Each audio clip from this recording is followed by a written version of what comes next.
దేవతలందరూ కూడా నన్ను చేతకాని వాడిని అనుకుంటున్నారు. ఇప్పుడు నా పరాక్రమం ఏమిటో, నా చేతనైన తనం ఏమిటో చూపిస్తాను. నా నారాసమానములను విడిచిపెట్టడం మొదలు పెడతాను. అనివార్యోస్మి లక్ష్మణ, నన్ను ఆపగలిగిన వాడు లేడు లక్ష్మణ.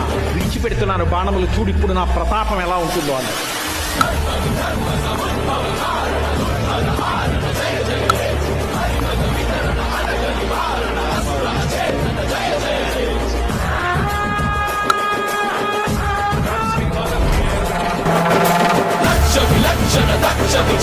రాక్షస వర్ధన జయ జయ హే, వైర విలోచన స్వైర వికారణ రుధిర సమార్జన జయ జయ హే.